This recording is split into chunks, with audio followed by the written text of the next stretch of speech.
Bienvenido a un nuevo episodio de Daferra Cybertech. What about getting an department that can look at young men that's looking at women that are looking at in social media? What about doing that, looking into things like that, and we can stop that way? I'm like Ricky Bobby. And you know what's so funny? I am what with men police officers. I'm like Ricky Bobby. We in America have some of the cleanest air and cleanest water of anybody in the world. Yes, we're gonna put from the green millions of dollars clean it all good. So all of a sudden Chinese Indians can't put nothing in there. Hola, soy Óscar Iglesias, creador de este podcast y emprendedor. Me dedico a la consultoría de ciberseguridad en Daferra Secure, además de ser fundador de escuelatecnologicadaferra.com, donde impartimos cursos especializados en ciberseguridad corporativa GRC, teórico-prácticos y habilitantes a nivel profesional, asesoría sobre plan de carrera y trabajo en el sector, así como ofrecemos formación a medida para empresas. Para estar al tanto de todas nuestras novedades, noticias del sector, ofertas y promociones, date de alta en nuestra newsletter desde cualquier post del blog o el podcast. Y si quieres adentrarte en el mundo de la ciberseguridad pero no sabes por dónde empezar, visita escuelatecnologicadaferra.com/masterclass. En la masterclass en ciberseguridad tendrás a tu disposición un vídeo de más de 1 hora y media donde te contaré qué es la ciberseguridad, por qué tiene sentido formarse en esta materia, así como te hablaré sobre qué se necesita a nivel de conocimientos y habilidades, salidas profesionales, salarios, empresas donde enviar el currículum, opciones de formación y mucho más. En esta ocasión tenemos un warning importante. Ya están disponibles tanto el Bootcamp técnico online de ciberseguridad, que no requerirá conocimientos previos por parte del alumno, como el curso de informática forense y peritaje forense, adicionalmente a nuestro tradicional curso avanzado en ciberseguridad GRC. Con esto cubrimos la parte troncal de las principales salidas profesionales en el ámbito de la seguridad de la información. Todavía estás a tiempo para enrolarte en los 2 nuevos cursos con una oferta especial de lanzamiento, pero en cambio la formación en ciberseguridad GRC, y este es el warning, está teniendo mucho tirón debido a los cambios regulatorios y advertimos que va a subir de precio probablemente a partir de junio. Si estás interesado o quieres más información sobre cualquiera de las 3 opciones, escríbenos a través del formulario de contacto de la web de la escuela o en contacto@escuelatecnologicadaferra.com. Siguen siendo oportunidades fantásticas para potenciar tu perfil laboral o darle un giro a tu carrera en un corto plazo de tiempo. Hoy os traemos la conversación con Jorge Cabrera López, Product Manager de Cloud and Security en Vodafone Business, ingeniero de sistemas y con múltiples certificaciones y amplia experiencia en el ámbito tecnológico, hardware, ventas y, por supuesto, productos y servicios de ciberseguridad. Además, posee múltiples certificaciones como la CompTIA Security Plus o la prestigiosa CISP de ISC², de la cual nos hablará también en el episodio. Jorge tiene mucha mili en diferentes roles, por lo que la entrevista con él es muy interesante. Además, hemos sido compañeros de equipo en el pasado en Vodafone y he disfrutado de grandes y en ocasiones duros momentos juntos con él, por lo que me ha hecho especial ilusión entrevistarle. Es una persona honesta, empática y que habla de forma clara sobre los diferentes temas que se le plantean. Hemos tocado múltiples asuntos relativos a ventas, producto, el contexto actual de amenazas y soluciones de ciber o formación, donde nos relata cuál fue su experiencia para certificarse en CISP usando recursos gratuitos.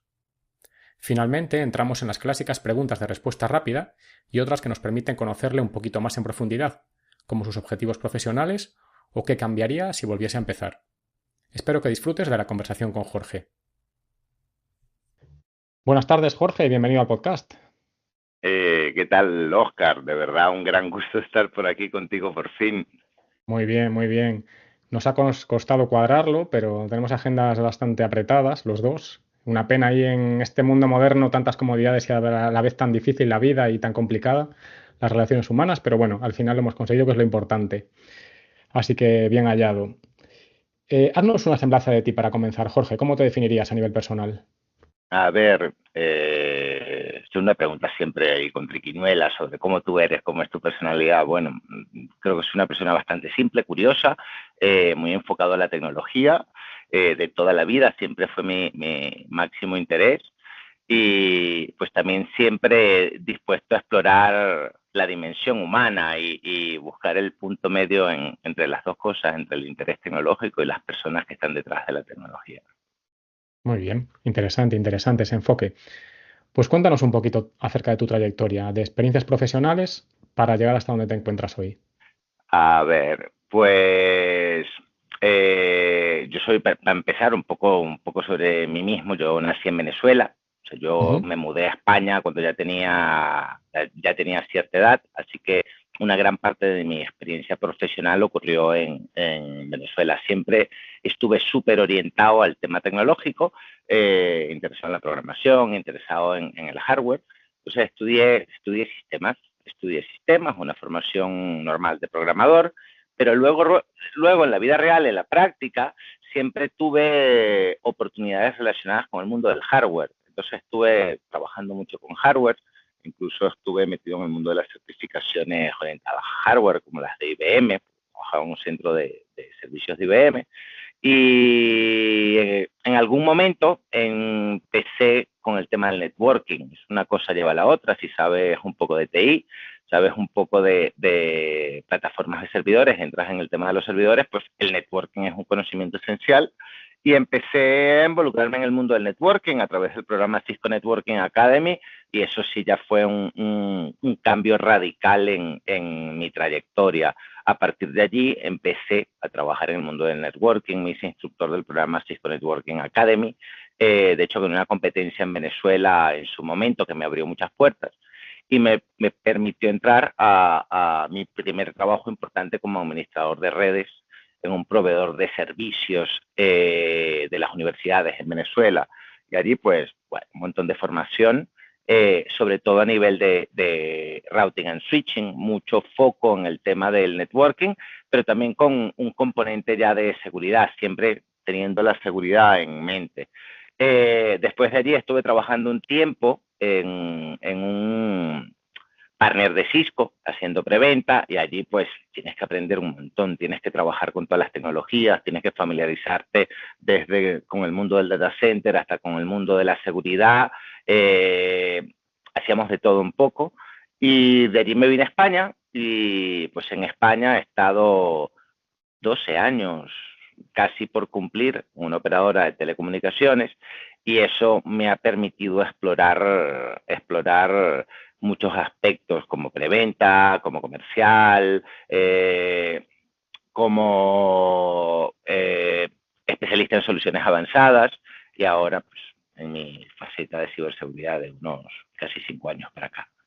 Joder, mientras lo comentabas, decía, qué curioso, hemos estado trabajando codo con codo como compañeros de equipo durante una temporada larga y no tenía ni idea de tu background previo, ni en Venezuela ni en España, y lo conozco justo hoy en el podcast. Bueno, cosas que Sí, he ocurren. pasado, por resumirlo, desde el mundo de IT, pasando por el networking en proveedores de servicios, hasta el mundo de integrar soluciones y el maravilloso mundo del producto.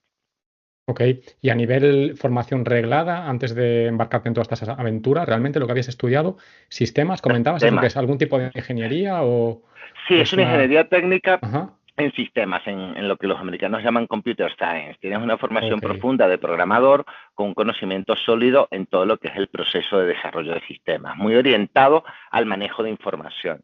Pero realmente nunca fue mi área de experiencia, nunca trabajé en eso realmente. Cuando salí al mercado, pues era el mundo del hardware, era Ujú.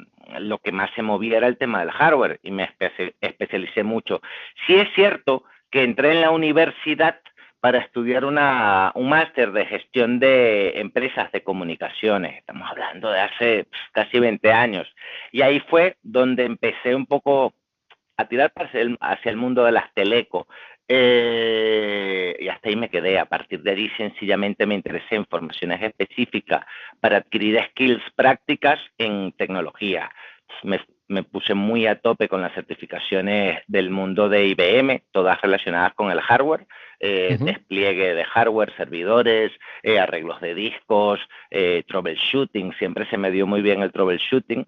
Entonces me sacaba en mi centro de asistencia técnica todas las certificaciones de troubleshooting de distintas tecnologías, hasta que llegué al mundo de networking. Me enfoqué mucho en un fabricante específico porque tenía muchos recursos formativos, y hice un montón de certificaciones, me saqué el CCNA, empecé a hacer el programa de Cisco Secure, y estuve un tiempo en eso. Si experimentamos algo con software libre, sobre todo en temas de seguridad, pero ya a nivel informal. Y pues a partir de allí todos mis estudios se han centrado en certificaciones profesionales para adquirir skills específicos y pues ahora con los tracks de seguridad. Ujú. Hablabas de networking antes, networking de forma literal, ¿no? De redes, y ahora networking también relacionado con el mundo de las ventas y demás. O sea, también en sentido metafórico. ¿Y qué fue lo Bueno, que...? yo Luego creo que hablaremos de esa parte, una fue estudiada y la otra la desarrollé ya sobre la marcha, ¿no? sobre la marcha, sí. Bueno, eso está bien también, ir adquiriendo. ¿Y qué fue lo que te llevó, Jorge? ¿Qué te motivó a entrar en el sector, a decantarte por la rama tecnológica, por esas especializaciones en hardware, producto, ventas? Sí. ¿Fue No, sí, azar? ¿Fue siempre, algo...? no, siempre lo supe. Fue muy curioso cuando éramos pequeños y estaba la película de estos juegos de guerra, Ajá, donde el sí. chaval este se conecta con uno de estos módems gigantes a un teléfono de estos antiguos de las centrales de tonos que tenían en Estados Unidos. Pues yo ya estaba enganchado con el tema de la computación y sabía que había redes. Entonces, joder, me hice el primer curso de MS2 cuando tenía, no lo sé, 10, 11 años. A los 12 o Ujú. 13 me hice un curso de Pascal. Un poco más allá ya tenía mi primer ordenador y tenía también amigos. Entonces, había una reciprocidad en mi ambiente. O sea, yo tenía amigos con los cuales compartir. Hacíamos LAN parties cuando teníamos 16 o 17 años. Descubrimos un día que la línea telefónica de un compañero, cuando te conectabas por modem, no tarificaba cuando estabas conectado a servicios de internet. Y me acuerdo que hicimos una LAN party para descargar software como loco. Siempre fui tequi, Oscar, siempre estuve metido en esto. O sea que, bueno, un poco por ósmosis y también lo llevabas dentro, en cierta medida. Eso es. Vamos a pasar ahora al mundo de las ventas, Jorge. Me interesa bastante tu punto de vista en este ámbito.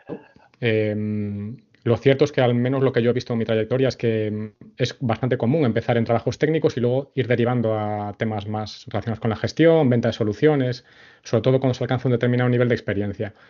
¿Tú estás de acuerdo con esto y por qué crees que sucede de esta manera? A ver, sí, es un fenómeno curioso, pero yo creo que tiene sentido. Yo siempre he estado involucrado de manera directa o indirecta con el mundo de las ventas en el área de tecnología desde que abandoné mi faceta de administrador de redes. Y en ese momento, pues, tú te das cuenta, primero cuando empiezas como preventa, este es un punto importante. Normalmente nosotros los que tenemos background técnico empezamos primero como preventa, porque vas como soporte a alguien que hace la función comercial y tú das ese empaque de conocimientos. En el mundo de la venta consultiva, tú tienes que convencer. Y si no tienes conocimientos, no convences. O sea, es muy evidente para un interlocutor técnico el estar hablando con alguien que le está queriendo vender algo y no se entera ni siquiera del detalle fino. Entonces, es muy normal que un técnico luego pase a soporte de la actividad comercial y luego en algún punto diga, ¿y por qué no yo? Ya he estado unos años expuestos con la gente, sé ganarme su confianza, saben respetarme. Entonces creo que es una evolución bastante natural, tener un conocimiento sólido, luego soportar la venta y luego liderar la venta desde una perspectiva consultiva, no un Ujú. vendedor barato. Y tú compartes mi visión de que realmente, al menos en España, no sé en otros países a lo mejor latinos o bueno, no lo sé, pero que se tiene una visión peyorativa del término comercial. Sí, muchas veces el término se usa para describir una persona que no es confiable. Estoy de acuerdo contigo. Nosotros que nos hemos movido en distintos niveles dentro de una empresa, sabemos que ventas tienen mala reputación. Creo que es una reputación que muchas veces no es inmerecida, Oscar, no es inmerecida. Hay mucho vendedor que te la cuela, hay mucho vendedor que al carecer del conocimiento y del skill, no convence o si pilla un interlocutor menos técnico que él, pues a lo mejor le cuela una solución equivocada. Entonces sí, tiene mala reputación, pero yo creo que eso está cambiando. Ya cada día más veo que las nuevas generaciones de vendedores eh, en grandes organizaciones desarrollan ambas competencias, unas competencias sólidas a nivel de ventas, muy bien, Ujú. y unas competencias razonables a nivel técnico, pero antes pues te podías encontrar cualquier cosa. Ya entiendo. Y tú, en tu trabajo, en tu vida como especialista de ventas, ¿qué obstáculos te encontrabas principalmente a la hora de vender productos y soluciones de ciberseguridad?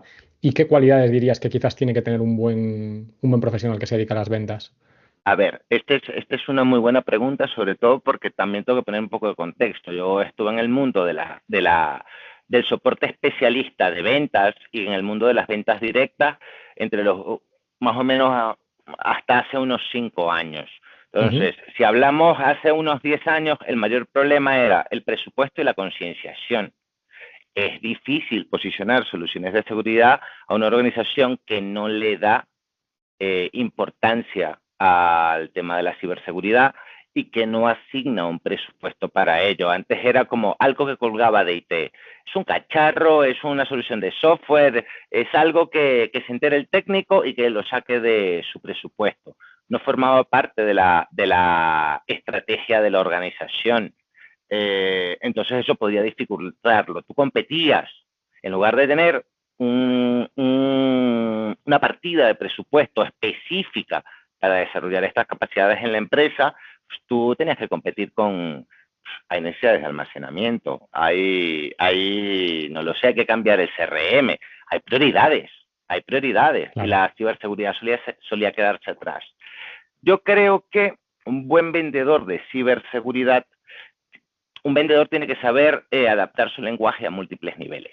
Muy bien, cuando tú vendes un producto, normalmente hablas con un par, dos o tres interlocutores, una solución, dos o tres interlocutores en un cliente, todos con distintos niveles de conocimiento. Tienes que convencer al técnico, muy bien, y tienes que transmitirle confianza, pero también se lo tienes que poder explicar al de compras, que te va a firmar la factura, o tienes que explicarle al financiero en términos de cuál es el impacto real que va a tener. Tú tienes que ser capaz de traducir lenguaje técnico en lenguaje de negocio a múltiples niveles. ¿Cómo puede hacer que esto mache con la estrategia de la organización o sencillamente con la cuenta de resultados? Y luego ser capaz de explicarle la factura al de compras. Ujú. Eso es un abordaje multidimensional, no puedes hacer una sola cosa. Es por eso que normalmente la venta se trabaja en equipo. Como decía un antiguo compañero comercial, nosotros somos lobos, cazamos en manada. Entonces, un comercial, aunque sea el hombre orquesta y lo tenga todo, necesita mostrar empaque. Entonces, si tiene un preventa, mucho mejor para tener un diálogo más fluido. Si tiene un especialista de una solución en específica, y cada uno se encarga de un nivel de interlocución. ¿Me explico?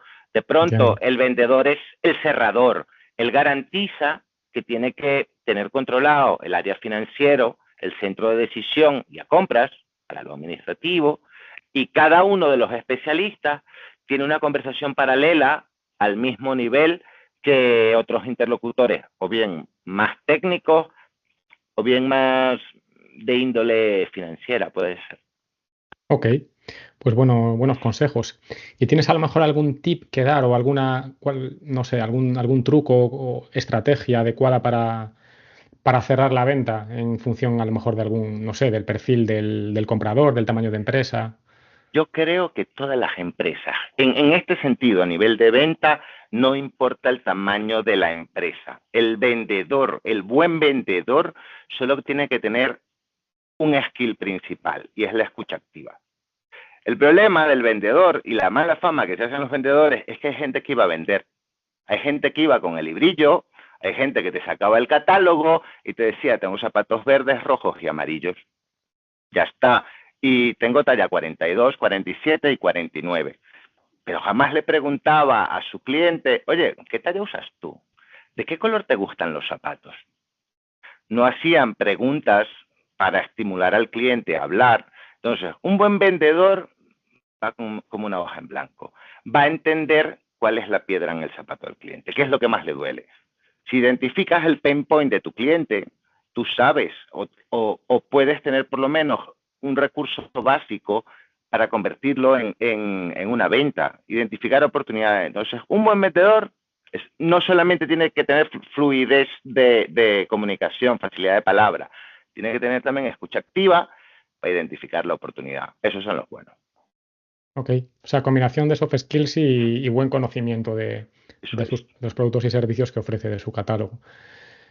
Has sacado ya de forma así un poco sucinta las metáforas, ¿no? De los zapatos y demás. A mí siempre me han gustado mucho Esa es las... buena. Como buen ser humano siempre nos han gustado las historias, ¿no? Y recuerdo las que contabas de comerciales.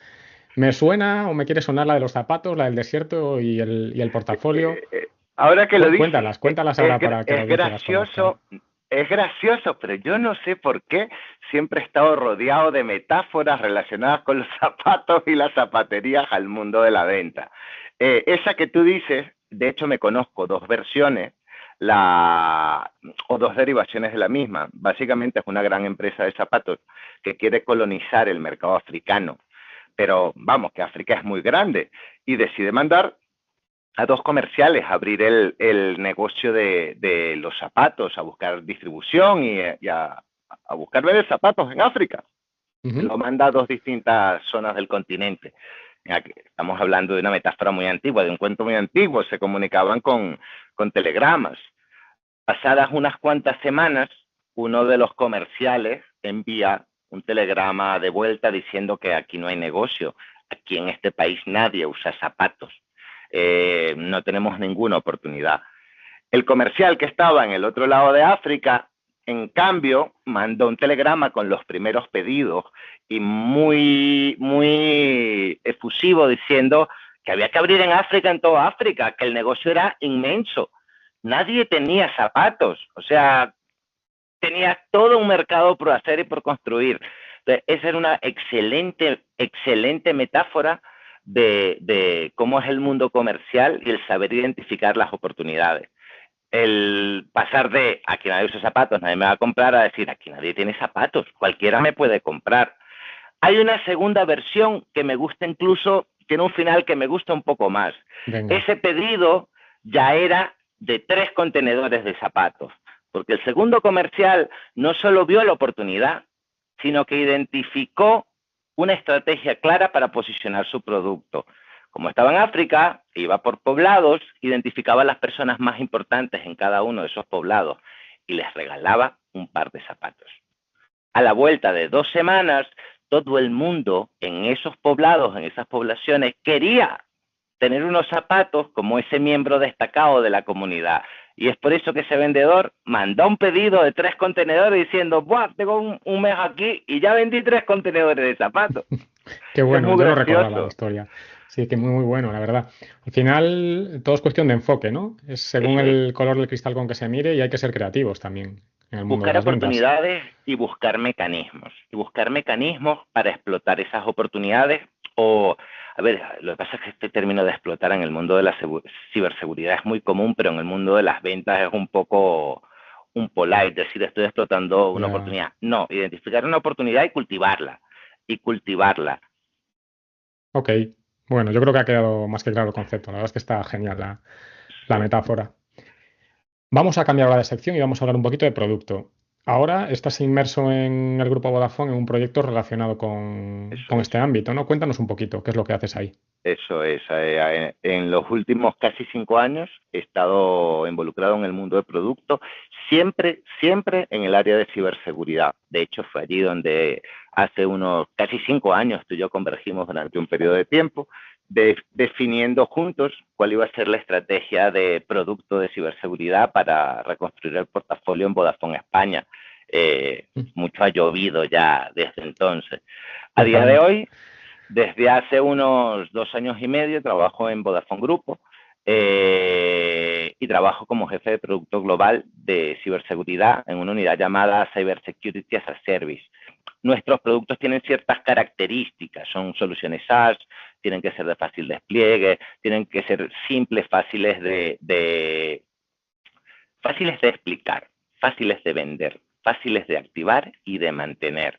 ¿Por qué? Porque yo en lo personal tengo un foco muy grande por las organizaciones pequeñas, por el sector pyme que está muy necesitado y pues mi trabajo es identificar tendencias del mercado, incluir o evolucionar nuestro portafolio de seguridad según esas tendencias que nosotros identificamos en el mercado, estandarizarlas, distribuirlas de una manera estandarizada a todas las operaciones de Vodafone y pues generar valor y cubrir necesidades que tienen nuestros clientes. Eso es lo que tengo casi 5 años haciendo Y quizás es una de las etapas, no voy a decir la más, pero una de las etapas más divertidas de toda mi carrera profesional. Y siempre enfocado solo en ciber. Que hacer una sola cosa, como estar enfocado en al menos una sola cosa, mola. Ujú. Sí, la verdad es que, o sea, coincido contigo. Y además es gratificante porque, bueno, por si la audiencia no lo conoce, pero al final Vodafone Grupo, digamos, es como una especie de entidad supranacional, ¿no? Controlada desde la matriz, desde Reino Unido. Corrígeme si digo alguna barbaridad, que Eso es es. verdad que también llevo un tiempo fuera y puede haber cambiado las cosas, pero que en este caso es quien un poco define, coordina, centraliza un poco la estrategia a nivel de producto y luego lo va bajando a las diferentes, digamos, regiones geográficas, España, Portugal, Italia, etcétera, Eso es. donde ya más o menos las decisiones van ya tomadas, el portfolio definido, las características de productos y demás, y ellos simplemente lo importan y hacen pequeñas matizaciones asociadas a su mercado local. Eso es. Para darte una referencia, por ejemplo, en estos momentos existen productos que yo lidero dentro de la organización que están live, como nosotros decimos, están live, están siendo vendidos de manera activa en 11 mercados Ujú. y 2 más por venir y constantemente estamos evolucionando para lanzar o en los mismos mercados o expandir la huella, sobre todo en el área de Europa, pero no solamente en Europa, también tenemos presencia en Asia, también tenemos presencia en América, entonces a veces tienes que hacer también lanzamientos en regiones, así que sí, es una huella grande cuando trabajas en Vodafone Grupo. Ok. Y bueno, ¿cómo ves el mercado actualmente? Yo creo que se está apostando al menos desde Vodafone por la ciberseguridad. De hecho, hoy, bueno, no sé cuándo se emitirá el podcast, quizás dentro de un tiempo, ¿no? Pero hace unos minutos acabo de ver en LinkedIn que habéis fichado a Iván Portillo para, para la unidad de España. Pero lo cierto es que la coyuntura es un poco rara, ¿no? Por un lado hay bastante incertidumbre a nivel geopolítico y tema de arancelario, etcétera, pero por otro lado hay mucha presión regulatoria que parece que va a fomentar el hecho de que se contraten cada vez más soluciones de ciberseguridad, consultoría, temas de GRC, cumplimiento normativo y demás. ¿Tú cómo lo ves? ¿Crees que A ver, esto va a alentar la inversión? ¿Va a suponer un freno? a ver yo hace un par de años hacía una broma con respecto al mundo del ciber, decía la ciberseguridad es el nuevo cloud, es el nuevo game changer, es el nuevo tipo de soluciones emergentes que está tomando una parte importante del mercado, está representando una parte importante del mercado. Donde hace 5 años tú tenías que el presupuesto de ciberseguridad colgaba del DTI, tú ahora encuentras organizaciones concienciadas, organizaciones con presupuesto asignado, organizaciones con equipos dedicados. Encuentras organizaciones pequeñas que están más concienciadas a punta de phishing, a punta de ransomware, a punta de smishing. O a Yo, punta de NIS 2 o a punta de Guau. Dora. Vamos desde lo más pragmático hasta el marco regulatorio. Me parece muy bien ese abordaje. Yo creo que uno hay conciencia. Muy bien, hay conciencia a punta de palos. Eso es verdad. Si bien es cierto, ya había cierta conciencia desde el 2018 con el tema del tratamiento de los datos personales y el tema de la privacidad, pues, a partir de entonces, y sobre todo con el manido cuento después del COVID, que todos nos desplazamos de los centros de trabajo, pues yo creo que cada vez hay más conciencia sobre la necesidad de tener una estrategia clara de seguridad en la empresa, a todos los niveles, Oscar. Desde empresas muy pequeñitas que están conscientes de que si tienen un incidente de seguridad no sobreviven o saldrían muy maltrechas de una interrupción en su operación, hasta empresas muy grandes con mucho presupuesto que valoran cada minuto de downtime y son capaces de invertir en alta disponibilidad para mantener su negocio corriendo. Por eso digo términos prácticos. Yo creo que Ujú. es una necesidad de negocio. Muy bien.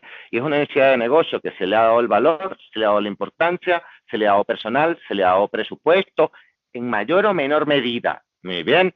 Pero ya no es una actividad secundaria del mundo de TI, como lo podía ser el tema de hay que invertir en base de datos o se nos está acabando el almacenamiento, hay que actualizar el storage, por decirte algo.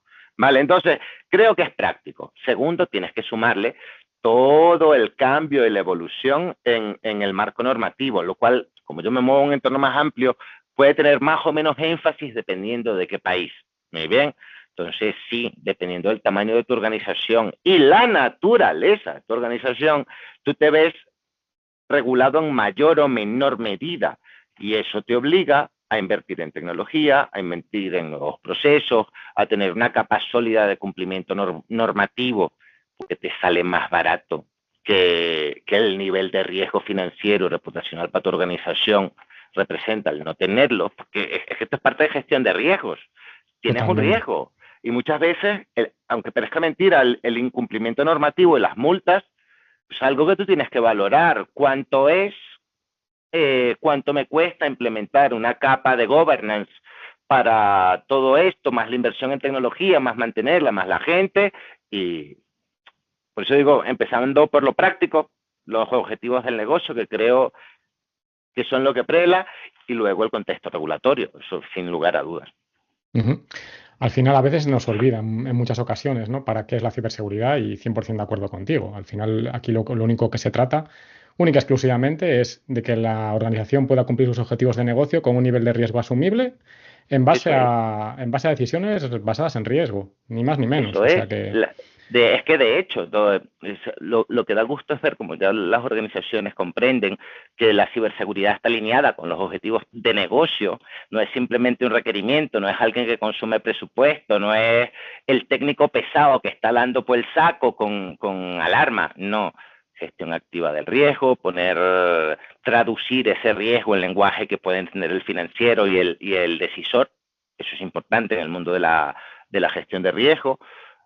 Escribirlo, documentarlo y poner en práctica cualquier clase de acción, de medida para controlar ese riesgo, inversión en tecnología, controles técnicos, controles administrativos, y ya gracias a Dios ha permeado en todas las capas de organización. Pues tú ya ves organizaciones, sobre todo en las grandes, con un nivel de madurez donde todo esto, el cumplimiento normativo, la gestión de riesgo, y el tema de la ciberseguridad está totalmente permeado en la cadena, desde recursos humanos cuando contratan a alguien, hasta cuando alguien deja la organización, hasta el área de sistemas, el cómo manejar el ciclo de la identidad del empleado, el garantizar que un empleado que sale se les eliminan todos los accesos y los privilegios a tiempo y que, vamos, Ujú. cualquier tipo de su proceso, eh, porque es que no es solamente el check de la ciberseguridad, va con los objetivos de la empresa, con la continuidad del negocio y se alinea con los objetivos de la organización. Y esto ya está en una fase de madurez. Es por eso que si respondo a tu pregunta en general, te digo, yo creo que estamos en un momento dulce, en un momento de crecimiento. Creo que el sector de la ciberseguridad es un sector con pleno empleo, en algo más grande que es el mundo de la tecnología, donde ya el empleo es bastante cotizado. En el mundo de la ciberseguridad es que faltan profesionales. Entonces creo que el mercado está en evolución. Con respecto a los temas geopolíticos, la situación económica, las guerras comerciales, sí, puede tener mayor o menor impacto en la facilidad de tener acceso a estas soluciones. ¿Me ven? Porque las cosas cuestan dinero y cuando tienes menos presupuesto o algo que estás usando sube de precio por una guerra comercial, pues tienes que replantearte alternativas. Pero yo creo que se plantean, y te voy a poner un ejemplo. Venezuela. Venezuela hace 2 años, que yo soy venezolano, Venezuela hace 2 años con una economía totalmente destrozada, con problemas para importar activos de fuera, porque también tienen un corral financiero, no pueden pagar en dólares afuera, tienen muchas limitaciones. Venezuela es un país que hace 2 años atravesaba una crisis muy profunda, que sigue teniéndola, pero en aquel momento era muy cruda. Y las organizaciones estaban pensando en sobrevivir. Es decir, cómo mantener el negocio, lo básico que es la organización a flote. ¿Qué más pensar en tenerla bien dotada de buena infraestructura de TI y de ciberseguridad? No podías pagártelo. A duras Ujú. penas podías invertir en la tecnología para funcionar. Pues yo veía como empresas de ciberseguridad en Venezuela, amigos míos, florecían. Y el empresario venezolano, hacía un esfuerzo por hacer una inversión en tener los controles de seguridad mínimos en su organización para mantener su negocio protegido. Entonces, yo creo que ante cualquier evento adverso de la economía, esto ya es una pieza fundacional. Es algo de lo cual ya tú no puedes prescindir. Te voy a dar un ejemplo. Nadie tiene un ordenador, nadie en su sano juicio actualmente tiene un ordenador, ni personal, ni corporativo, que no tenga un antivirus. Es un must, es un must. Ujú. Tú puedes recibir un ordenador de cualquier organización y todo el mundo tiene un antivirus. Es una pieza de Sí, ciberseguridad. es un higiénico ya, Ya es un must. totalmente. Yo creo que es lo mismo en el sector. Es lo mismo. Y en tu experiencia, en base a lo que estás viendo en el mercado, es verdad que no deja de ser una opinión sesgada porque solo ofrecéis ciertos productos y soluciones, ¿no? Pero, ¿qué es lo que está funcionando mejor a nivel de ventas por segmento? Si es que nos puedes contar un poquito. A ver, Y esto que hemos comentado, que también me interesa especialmente, este tema de la geoestrategia y la soberanía nacional, ¿veis que está impactando de algún modo y a lo mejor los clientes ya son más reticentes a utilizar soluciones de fabricantes de según qué orígenes? sí, o sea, pero eso ya pasaba en el mercado, ¿eh? Eso ya podía pasar en el mercado en algún momento. Por ejemplo, hay muchos fabricantes del sector de la ciberseguridad que son de origen, por ejemplo, israelí.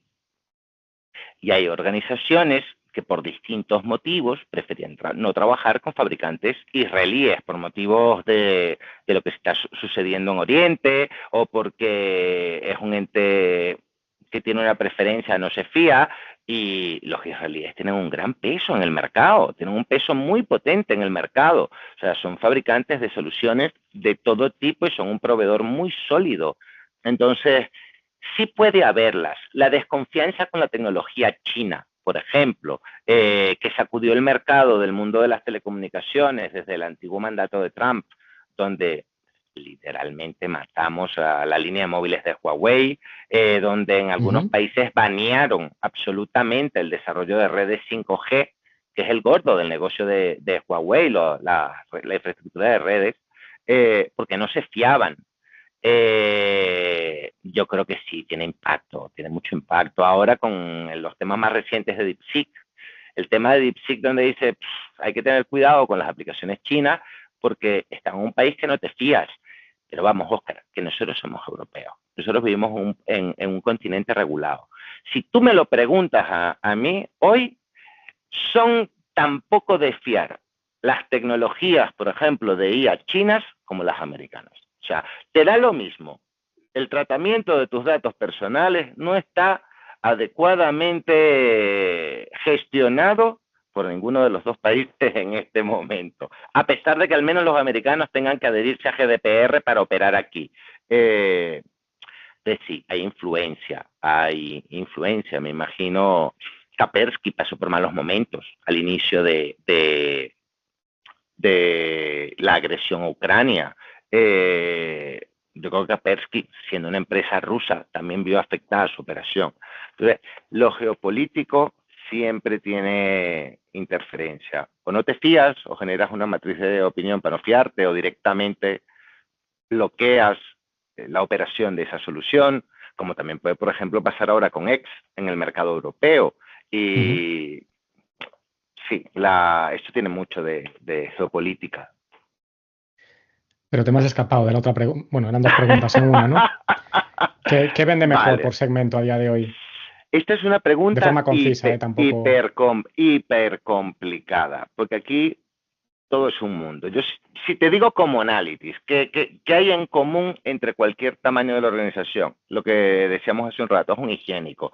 Todo el mundo necesita ciertos componentes básicos. Todo el mundo necesita proteger el correo, todo el mundo necesita proteger los dispositivos y todo el mundo necesita proteger el eslabón más débil de la cadena, que es el ser humano. Muy bien. Entonces yo creo que esos son must en todos los segmentos. Si me lo preguntas, la gente pequeña, las organizaciones pequeñitas de Soho y SME están poniéndose al día recién ahora. Son organizaciones con escaso conocimiento técnico y con escaso presupuesto que están lidiando por ponerse al día. Entonces, ahí tú puedes ver que todavía están con soluciones de protección o incluso los más avanzadillos de gestión del endpoint. Básicamente, la seguridad en el mundo PYME y Soho, podemos decir que lo más popular es la seguridad del puesto de trabajo. Muy bien. Y a partir de allí, con un poquitito de suerte, la de los servicios cloud, pero en muy menor medida. En cambio, las grandes organizaciones que tienen muchos empleados y que ya pasaron por la etapa de que hay que proteger el endpoint, que dicho sea de paso, todavía ahí tenemos pendientes. Por ejemplo, la superficie de ataque móvil ha sido un pendiente de las organizaciones de todos los tamaños. Yo creo que las organizaciones de todos los tamaños se están poniendo al día. Tenías a todo el mundo con un PC, con un anti-malware, pero los móviles y las tablets accediendo a datos de la organización estaban abiertos de patas. Entonces, el 60% de la superficie de ataque a nivel de dispositivos accediendo a datos de la empresa estaba totalmente desprotegido. Entonces, las organizaciones grandes, la gestión del endpoint, la gestión del perímetro... La frontera, digo, porque mucha gente no lo conoce y además en las multinacionales se abusa un poco de los acrónimos y las siglas. Sí, Soho sería una microempresa y pyme, digamos que el umbral entre empresa, pequeña empresa y gran empresa la situamos en los 50 empleados, puede ser, aprox. Mira, yo creo que 50, 100. pyme... Yo creo que nosotros los clasificamos de 10 a 99, muy bien, Ok. pero cada país es de Fácil. su padre y de su madre. Y dentro pone sus segmentos, no es lo mismo una pyme de 50 empleados que una de 99. Pero a mí me sigue pareciendo muy mal manera de clasificarlo. Tienes startups de 10 empleados que tienen Ya. necesidades tecnológicas muy potentes y tienes empresas de 200 empleados que realmente tienen un nivel de digitalización muy rudimentario y también están luchando por ponerse al día. Entonces, no es uno bueno. ¿Qué veo yo en la gran empresa? La gran empresa ya se ha puesto al día con ciertas piezas básicas, está evolucionando un poco en su journey hacia la digitalización, eso que se cacarea mucho desde hace un tiempo, evolucionando sus plataformas de servicios, yéndose al cloud, securizando el cloud, descubriendo que el cloud no es un paso sencillo y que es una inmensa superficie de ataque muy compleja de gestionar. ¿Estamos desplegando ya soluciones de estas SASI o esos son los padres todavía? Hay un poquito de todo. De hecho, ya incluso se está hablando seriamente con empresas grandes de Zero Trust, de soluciones de confianza cero. El problema es que implementar una sola estrategia de Zero Trust, o te casas con un fabricante, Claro. o tienes que integrar muy bien las piezas, porque va de extremo a extremo. La gestión de la identidad es para mí el claro trendy. El cómo proteger la identidad cuando la identidad es un recurso valioso. Ya no tienes un empleado en un dispositivo. Ya tienes un empleado que puede acceder a un montón de soluciones, la mayoría en las nubes, desde un montón de dispositivos diferentes. Y tienes que securizarlos todos. Garantizar la continuidad del acceso, la experiencia de uso, que sea fácil acceder a todo lo que tú haces en la empresa, en cualquier lugar, con cualquier dispositivo.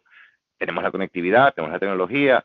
Yo creo que la gestión segura del ciclo de la identidad, tecnologías como la autenticación multifactorial, el single sign-on, se han vuelto un must y las organizaciones grandes que están conscientes, pues saben que es un mínimo. Yo no puedo tener ahora acceso a toda mi estrategia cloud, a todas mis aplicaciones, si no salgo de la era del password. Eso está súper en boga. Los tiempos atrás donde seguridad significaba firewall, eso ya se acabó. Es que ya hay empresas sin sede, o sea, el perímetro no existe. Entonces, de eso se habla mucho. Zero Trust se habla, pero poco se implementa.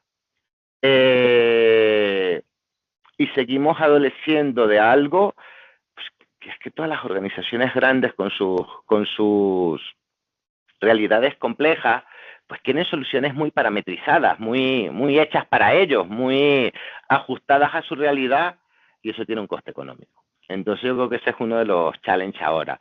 Pero la empresa pequeña tratando de ponerse al día, la empresa grande tratando de robustecer su tecnología, y yo creo que ya se ve más también la inversión en cosas que no son tecnología, porque mucha gente piensa que la ciberseguridad es solo tecnología, y no lo es. No es seleccionar un vendor, un control de seguridad. Eso yo creo que está al final de la cadena. O sea, tienes empezando por el cumplimiento normativo, la gestión del riesgo, la gestión de tus procesos, la gestión de tu recurso humano. Creo que muchas empresas grandes, ahora sí te doy la razón, obligados por el entorno, el espacio regulatorio, se están poniendo al día con eso.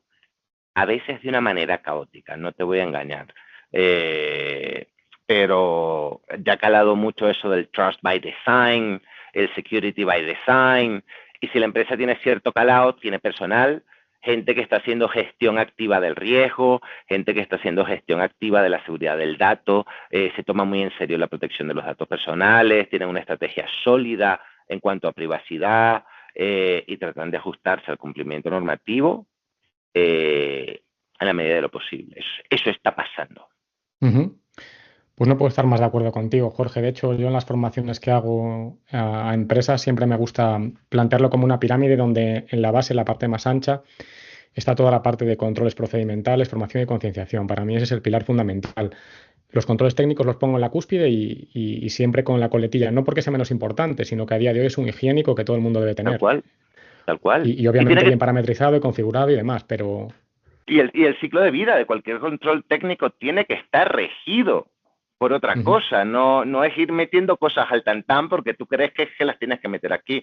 No, tiene que ser hecho con sentido común y tiene que haber un proceso de gobernanza en su sitio. Tiene que haber una estrategia sólida de continuidad de negocio que a su vez tenga impacto en la inversión en tecnología. Entonces, los controles de seguridad, lo que monopoliza el 90% de nuestra conversación, no puedo estar más de acuerdo contigo, es el final de la cadena, es lo de menos. Es lo de menos. Pues nada, defensa en profundidad, ¿no? Que es el concepto clave. Defense in depth, tal cual. ¿Y cómo ves? Porque al final, en general, estamos orientando siempre el discurso a la seguridad IT. ¿Cómo ves los entornos industriales? A ver, han sido los grandes olvidados hasta ahora. Yo creo que aquí hay dos situaciones y vamos a comentar desde distintas perspectivas. La seguridad OT siempre fue la gran olvidada por muchas razones. Uno, siempre se pensó que era esencialmente seguro porque estaba desconectado.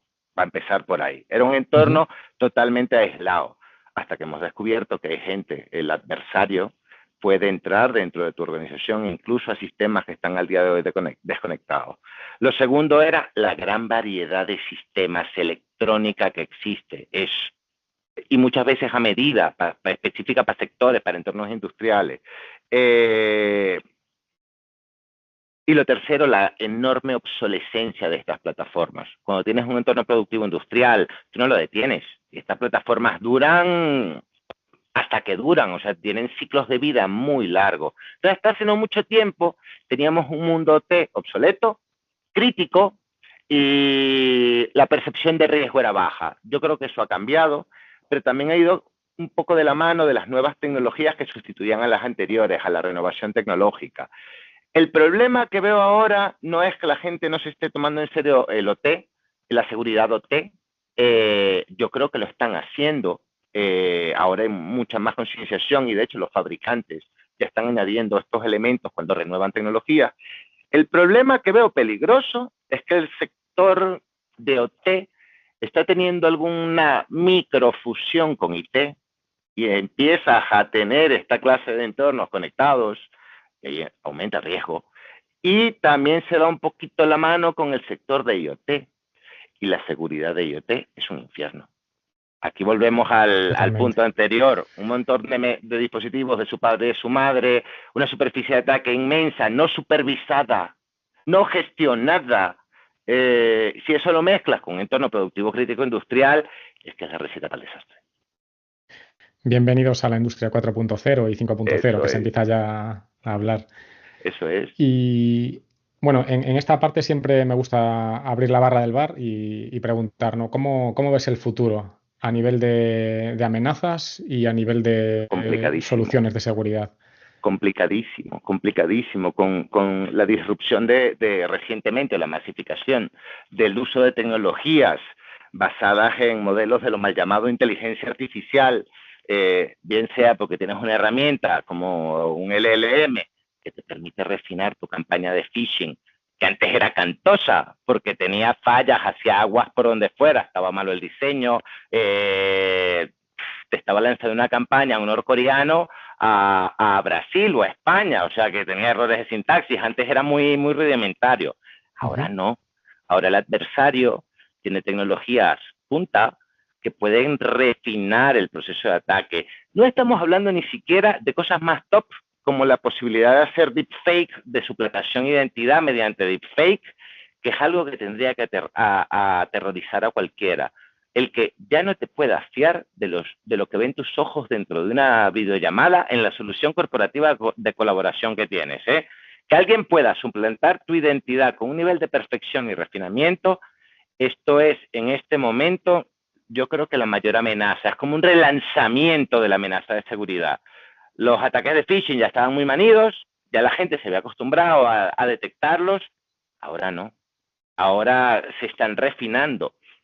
Entonces, estas nuevas tecnologías van a permitir cada vez que los adversarios actuales, que los actores de amenaza que ya tienen una operación corriendo, tengan un porcentaje de efectividad mucho más alto que el que tienen. O sea, antes se daban por dichosos con tener un 3% de efectividad, ahora pueden incrementar ese porcentaje y que sea más fácil para nuevos actores de amenaza poder entrar en el negocio, porque es un negocio.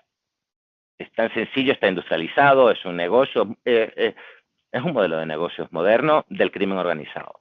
Entonces yo creo que la ciberamenaza va en ciernes, que la tecnología trata de ir también a la saga, utilizar el mismo tipo de tecnologías. Por ejemplo, estuve en una presentación muy interesante sobre cómo utilizar tecnologías basadas en Machine Learning para identificar deepfakes.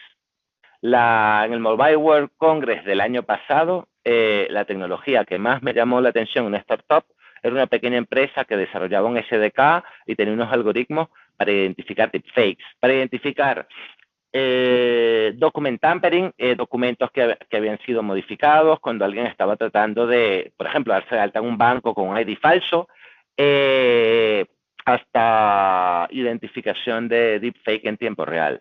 Yo creo que por ahí van los tiros. Es la amenaza que crece y la tecnología tiene que adaptarse para hacer frente a esa amenaza. Sí, 100% de acuerdo ahí en ese sentido. Yo creo que todos coincidís. En general estáis muy alineados. Los invitados que pasan por el podcast y les hago esta pregunta suelen tirar siempre por ahí. A veces también dicen que cuando todo el mundo predice algo es que seguro que no se va a cumplir. Pero yo aquí en este caso sí que creo que Es que es ya bastante está probable. pasando. Es que ya está pasando. Sí, correcto, correcto. Yo también vi, me parece que fue hace 2 años, una charla en la RootedCon donde Chema Alonso, que estaba ahí en Telefónica Tech, estaban trabajando en un sistema similar también para discriminar, pues en este caso, contenido multimedia legítimo o no. Pero decía que tenía muchísimas limitaciones y que al final las redes estas neuronales adversarias van mejorando tanto que consiguen evadir todos esos filtros. Entonces, bueno, la típica y clásica carrera del gato y el ratón, ¿no? Pero ahora es esencial. Por ejemplo, Sí. te puedo decir que hace poco, a partir del 2023, donde nosotros veíamos que las campañas de phishing muy íntimamente asociadas a la amenaza de ransomware eran la amenaza más representada. Usaban el phishing como un vector de entrada y luego para conducir un ataque de ransomware, y ransomware era la palabra hasta el 2023. Todo el mundo le tenía miedo al ransomware. Se volvió un poco más extortionware, pero el enemigo silencioso que ha venido creciendo a partir del 2023 para superar las pérdidas por ransomware es la suplantación de identidad, y en muchos casos con medios tan rudimentarios como lo que se llamaba Business Email Compromise. Alguien que sustituía, suplantaba la identidad de alguien con poder para ejecutar acciones como o filtrar datos o hacer movimientos económicos. Hoy es que es peor que eso. Estamos hablando de real suplantación de identidad a niveles extremos. Sí, totalmente. Pero bueno, el ransomware no ha muerto tampoco, ¿eh? Leía esta mañana que se lo digan los científicos del CSIC que llevan algunos 3 meses sin trabajar y perdiendo trabajos y perdiendo datos de sus investigaciones científicas y subvenciones europeas y demás. Bueno, un desastre. Eso es. En fin. Vamos a cambiar de sección de nuevo, Jorge. Vamos a hablar un poquito ahora de formación. Eso es. A mí me interesa especialmente porque además, incluso ya a nivel personal, ¿no? Es un objetivo que siempre he tenido en mente cuando hice un poco mi planificación en ese ámbito y me gustaría, en cuanto tenga hueco, ponerme a ello, ¿no? Entonces, recientemente obtuviste la certificación CISP de CSI Cuadrado, que es una de las más reputadas verdaderamente en ciberseguridad y quizás más transversal / exhaustiva. ¿Qué te motivó a perseguir este logro? Porque evidentemente no es trivial obtener esta certificación. De hecho, el examen es bastante duro y largo. Esto ha sido una experiencia realmente única. La reputación que tiene está bien ganada, es una reputación merecida y te explico. Dentro de mi plan de desarrollo, dentro de la empresa, pues yo tengo una gran facilidad el que yo pueda acceder a planes formativos y a seguir haciendo crecer nutriendo mi carrera profesional, obteniendo certificaciones y formaciones. Yo ya vi un training de CISP en diciembre del 2023. Y a partir de allí pues me puse a estudiar. Estamos hablando de una certificación muy retadora, Oscar. Muy retadora. Para empezar, ISC es un ente muy serio, es la organización más grande del mundo que promueve la educación en ciberseguridad y la creación de profesionales no solo competentes, sino con adheridos a un fuerte código de ética, competentes y con conciencia del impacto de su actividad. Y el CISP es la más reputada. Tiene superiores, tiene alguna más retadora, pero la más famosa y la más reputada es el CISP. Yo me hice mi curso y estuve unos meses a la deriva leyendo el libro, cosa que no le recomiendo a nadie. A día de hoy, yo creo que han sido meses perdiendo un contenido inmenso. Lo tengo aquí a mi lado, ¿eh? Yo creo que es una pérdida de tiempo. A día de hoy, después de haberlo leído de principio a fin, creo que es una pérdida de tiempo. El contenido es muy extenso, es súper extenso. Muy bien. Y yo creo que el contenido está enfocado en darle detalle demasiado en profundidad a gente que se supone que ya lo tiene. O sea, son 8 dominios, mucho contenido, y esta es una certificación que está enfocada en personas que tengan por lo menos, en profesionales que tengan por lo menos 5 años de experiencia. Si tú vas a presentar el CISP, lo primero que hay que saber es que se requiere tener experiencia técnica previa. Se requiere tener un conocimiento muy sólido del mundo de IT, de distintas tecnologías, del mundo de IT, del mundo de los servicios, del mundo de los sistemas, del mundo de la seguridad. Es demasiado amplia, es excesivamente amplia. Leer un libro, que de paso es muy textual, con pocas imágenes, es muy duro. Cuando va por el final del capítulo 2, que el primero y el segundo son enormes, es que ya se te ha olvidado el contenido. Tienes que usar una estrategia más eficiente. Entonces, pérdida de tiempo el libro. Siguiente paso en la estrategia, usar una base de preguntas adecuadas. Ahí sí te digo que la guía de ellos aporta valor, pero tienes que buscarte una base de preguntas. Y luego buscar una manera inteligente de estudiar. Este examen es todo preparación. Punto pelota. Yo he presentado muchos exámenes en mi vida, he sacado muchas certificaciones en mi vida, desde el CCNA hasta otras certificaciones en seguridad muy técnicas, donde la memorización era clave. Aquí no. Lo siguiente después de leer el libro fue empezar a digerir el contenido de una manera más lógica y empecé a ver vídeos. Me estaba viendo vídeos resúmenes. Mi primer paso en la preparación fue ver 12 horas de vídeos resúmenes de una serie que cubría un vídeo por cada uno de los dominios de conocimiento. De los dominios de conocimiento. Estoy tratando de buscar el nombre del recurso que utilicé, porque es que es genial, se lo recomiendo a todo el mundo. El autor, te comparto el enlace para que lo incluyas en la descripción. Permíteme un segundo, disculpa. El autor el canal se llama Inside Cloud and Security y el autor se llama Peter Serger. Es genial, ¿eh? Me pasé 12 horas viendo esto antes de buscar el examen.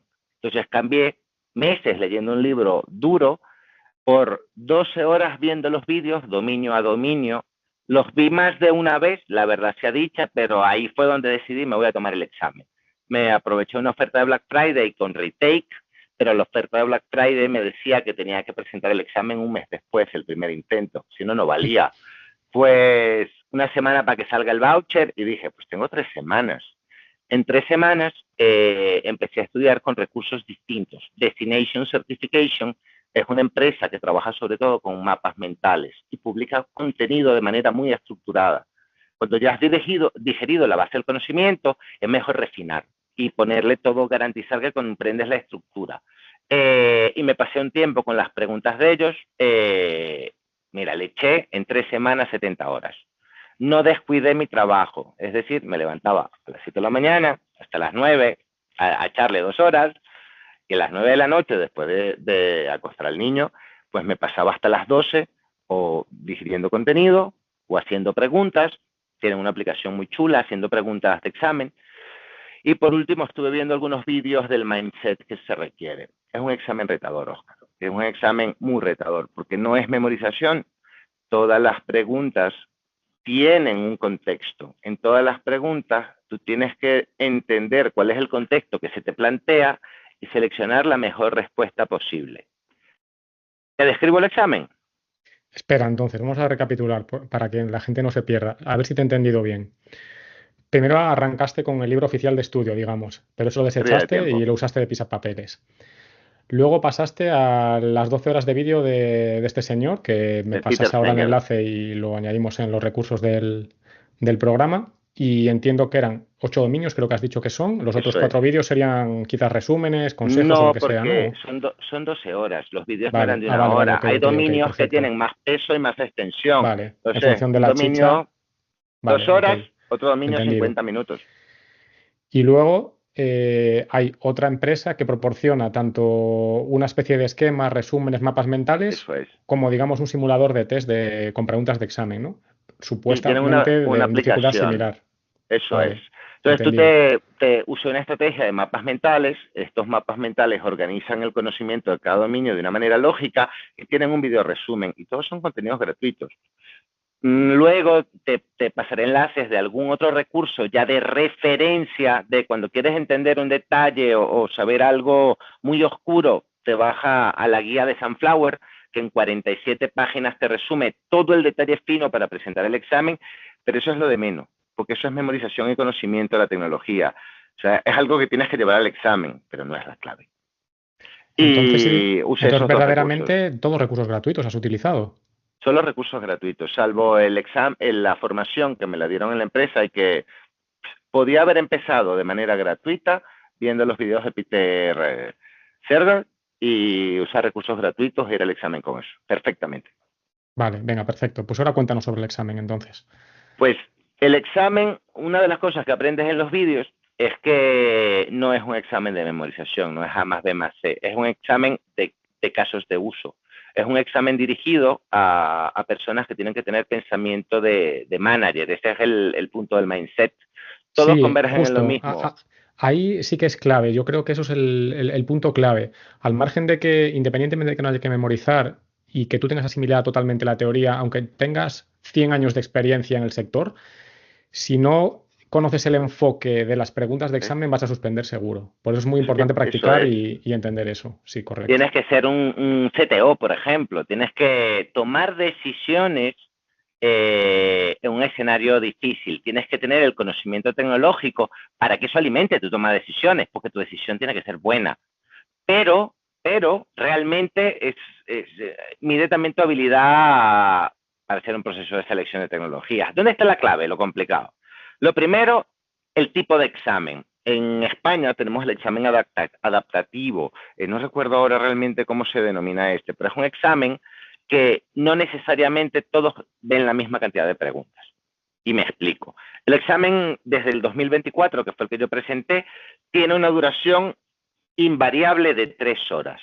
Solo tienes 3 horas para presentar la cantidad de preguntas que se te planteen. Pero es un examen adaptativo. Primero te enfrentas a un lote de 100 preguntas. Y si tú superas el examen, la nota de corte en estas 100 preguntas, el examen se acabó. Si no, se liberan otras 50. ¿Qué es lo que tiene de complejo el examen? Primero, el mecanismo de evaluación. No es que pases el 70% de las preguntas, no. Hay una serie de preguntas que ni siquiera tienen valor, porque son test questions para futuras evoluciones del examen, son preguntas de prueba. Tú tienes preguntas, un porcentaje, un peso en los 8 dominios. Tú tienes que responder o acumular un porcentaje de 70% sobre las preguntas de cada dominio de manera individual. Entonces, no es responder bien, digamos, el 70% de las preguntas, no es lineal. Hay un peso por dominio y en cada dominio no sabes cuántas preguntas puntúan y cuántas no. Eso quiere decir que por una sola pregunta, en un dominio poco representado, que tenga preguntas que no puntúan, no sé si me estoy explicando Sí, adecuadamente, perfecto. Creo tú que en ISACA es igual, puedes creo perder recordar, ¿eh? el examen totalmente.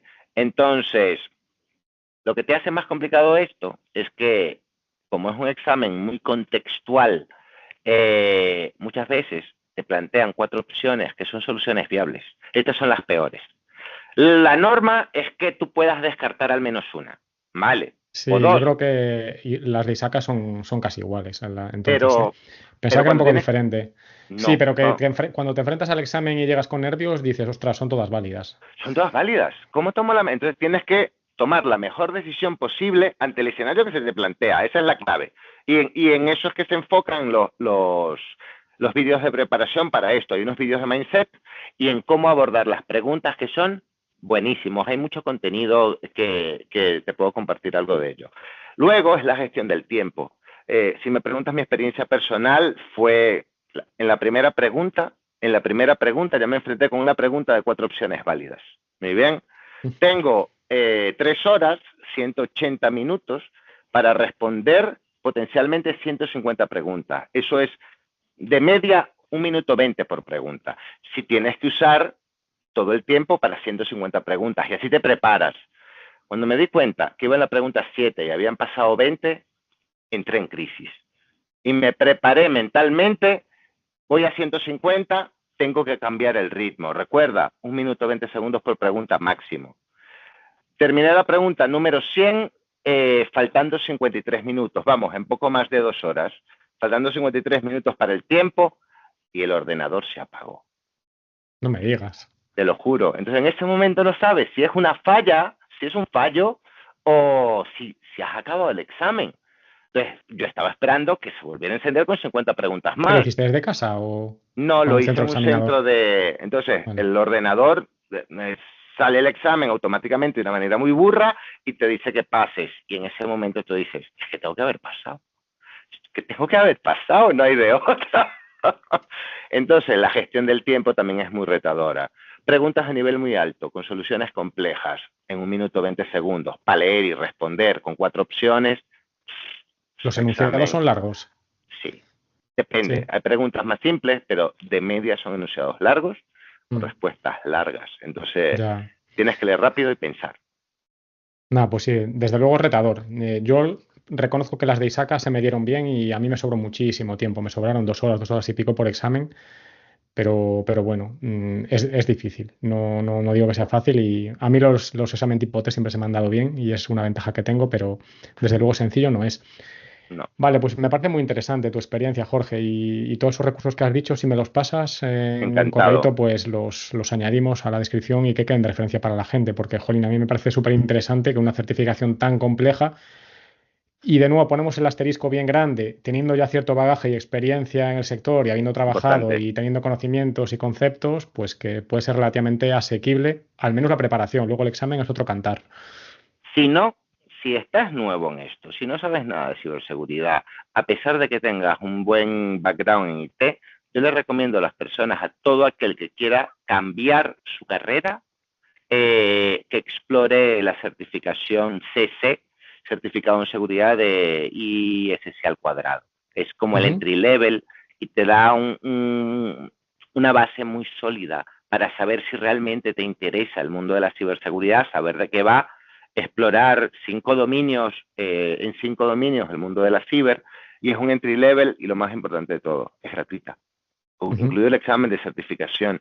Ah, sí, qué bien. Sí. Vale, pues estupendo. Y con respecto al CISP, además del propio examen, de superarlo, ¿hay algún prerequisito Sí, adicional? Porque has comentado lo de la experiencia, sí, pero no sé si eso es sí. algo que debes A ver, demostrar o... hay 2 maneras, sí. Yo estoy, de hecho, en este momento en el proceso de validar mi experiencia. Son bastante meticulosos. A ver, Ok, ISC presume de ser muy meticulosa y muy exhaustiva en todos sus procesos, no solo los de examinación. Tú puedes aspirar a una de 2 situaciones. Tienes un requerimiento mínimo de 5 años de experiencia comprobable. Cuando dicen comprobable, mostrar evidencia de dónde has trabajado, dar los datos de tus referencias, supervisores, eso es, tus sí, sí. supervisores son contactados, dar la referencia de otro miembro de la comunidad que te conozca, simplifica las cosas para volverte miembro. Eso no significa no significa que sea la única manera. Si tú has presentado el examen y no tienes la experiencia requerida, te faltan 1, 2, 3 años, tú todavía puedes tener el grado de Associate. No eres un CISSP Member, sino un CISSP Associate, y simplemente vas evolucionando tu estatus dentro del nivel de certificación a medida que tú cumples con los 5 años de experiencia mínima.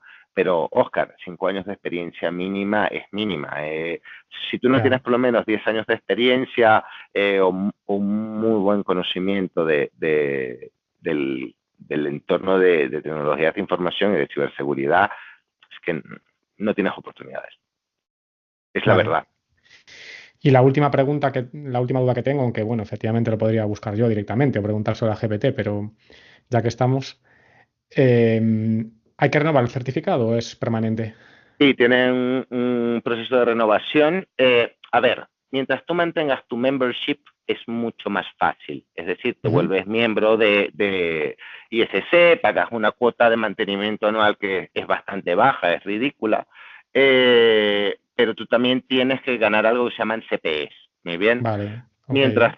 Mientras tú mantengas tus credit points, claro, tienes que tener demostrar un desarrollo continuo, bien sea por hacer pequeñas formaciones, bien sea por escribir papers, bien sea por colaborar, bien sea por tener cursos. Pero bueno, para que le quede claro a la gente, ¿no? Que es un poco un cierto inconveniente que tiene de alguna manera, pero la realidad es que si te dedicas al sector, pues al final esos CPs son más o menos sencillos de obtener.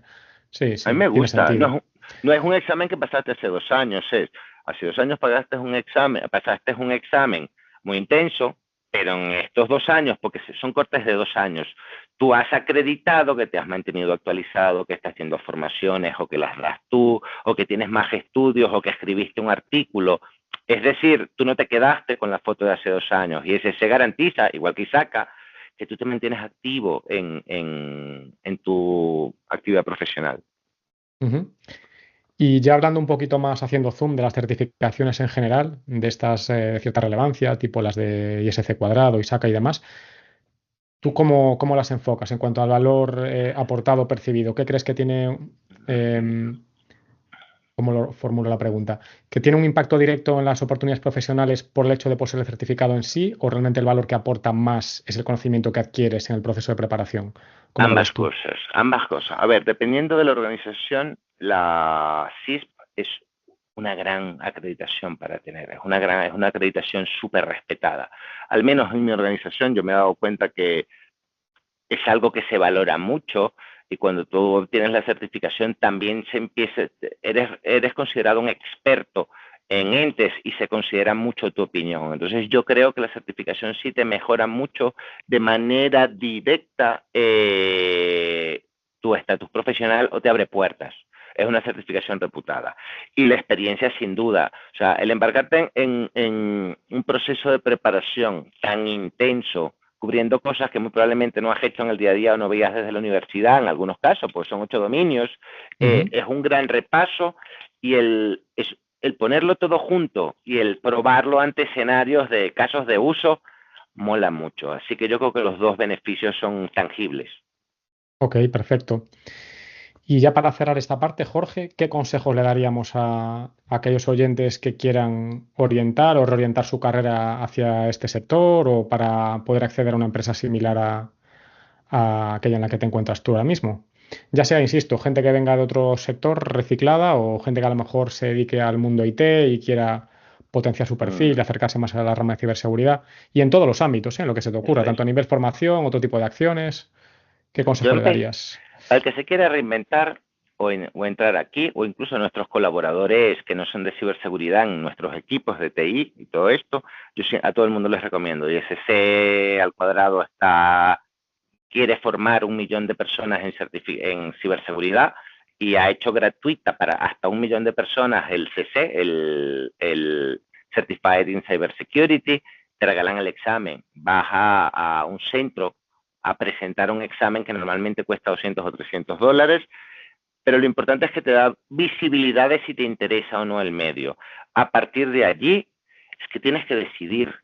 Yo seguiría al menos con un CompTIA Security Plus porque te sigue mostrando el mundo en toda su amplitud. Muy bien, con mucho detalle fino. No solamente el tema técnico, también el tema de compliance, también el tema de GRC. Y decidir qué es lo que te hace clic. Técnicos hay muchos, Oscar, todos lo sabemos. Hay mucha gente que hace pentesting hoy, hay mucha gente que sabe usar herramientas semiautomatizadas y hasta tiene cierto nivel de competencia para interpretar lo que está viendo, pero yo creo que hay mucho por hacer en gestión de riesgo, en compliance, y aunque parezca algo un poco más aburrido, yo creo que es la piedra fundacional. Decidir qué quieres hacer. Si quieres irte por el lado más técnico, si quieres irte por el lado más de cumplimiento normativo, el de desarrollo de procesos. Si eres un programador, cómo evolucionar hacia Secure DevOps, por ejemplo. Entonces, decidir por dónde, qué te hace clic. Y a partir de allí seleccionar el mejor track de formación. Yo creo que todos, tarde o temprano, deberíamos llegar a una certificación tipo CISP, que lo abarque todo, muy bien, y donde nuestra experiencia sea alguno de los dominios de evaluación. Pero en el camino, pues, es que tienes muchos tracks de desarrollo. Si te quieres reinventar, empieza por una formación muy básica, luego amplíala un poco, porque el detalle fino hace falta, y luego decide qué quieres hacer, si quieres irte por la rama técnica, si quieres trabajar con seguridad cloud, que está muy, muy demandada y muy en boga, si vas en procesos, cumplimiento normativo, quieres ser un especialista en privacidad. Yo trabajo con especialistas en privacidad pura y dura, en seguridad del dato, en seguridad de la información. Correcto. Es algo que está súper creciendo, algo en lo que tú te has enfocado siempre y como en criterio has identificado que es una pieza básica de la estrategia, no el control de seguridad. Ya, totalmente. Pues sí, pues en ese sentido, como tú bien has dicho, la ciberseguridad es un mundo vastísimo, donde hay un montón de opciones y trayectorias profesionales que uno puede escoger. De hecho, yo recomiendo un documento muy interesante, que es el de los perfiles profesionales de ciberseguridad de NISA, creo que se llama, o algo así, que lo podéis encontrar fácilmente buscando en Google, y son como cerca de una veintena de perfiles distintos. Puede dar una idea, una orientación. Y en ese sentido también decir, y metiendo ya la cuña publicitaria como buen vendedor, Jorge, que cuando se publique este podcast nosotros no solamente ofreceremos nuestro curso avanzado y especializado en CiberGRC, sino que también ofreceremos un bootcamp técnico y probablemente también uno en informática y peritaje forense, con lo cual podremos, pues en este caso, proveer conocimiento teórico, práctico y habilitante a nivel profesional en prácticamente, al menos de forma parcial, en todos los perfiles de NISA, de lo que nos enorgullecemos bastante porque ha sido unos meses muy, muy, muy duros de generar los conocimientos y montar esos itinerarios. Lo de la forénsica es extraordinariamente interesante, deja que te diga, Oscar, porque es un poquito de lo mejor de los dos mundos, altas competencias técnicas, pero con un conocimiento súper sólido de la normativa, del contexto regulatorio, hasta el marco judicial. Claro, hasta el marco judicial es súper completo. Eso no es nada trivial. De hecho, estamos pensando en los requisitos de acceso y pensamos que quizás ahí tenga sentido, mientras que en el curso de GRC ahora mismo no hay ningún tipo de prerequisito, porque como sabes, hay muy buenos profesionales en esta materia que pueden venir incluso del mundo del derecho u otros sectores con anterioridad. En el bootcamp técnico abogamos por hacer alguna especie de test de nivelación, donde nos diga si esa persona está preparada a nivel técnico, pues a nivel de conocimientos de, yo qué sé, fundamentos de redes, sistemas operativos, programación, incluso, etcétera. Y en caso contrario, sugerirle ciertos contenidos educativos antes de comenzar el bootcamp, pero en la parte de peritaje queremos tener bastante claro que se requiere algún título superior, ingeniería, FP, grado superior o similar, porque es que si no va a ser muy complejo. Para que la gente se frustre no merece la pena. Eso es. Venga, pues perfecto. Vamos entonces, Jorge, ya, como digo siempre, a la parte complicada de la entrevista, las preguntas finales más del ámbito personal.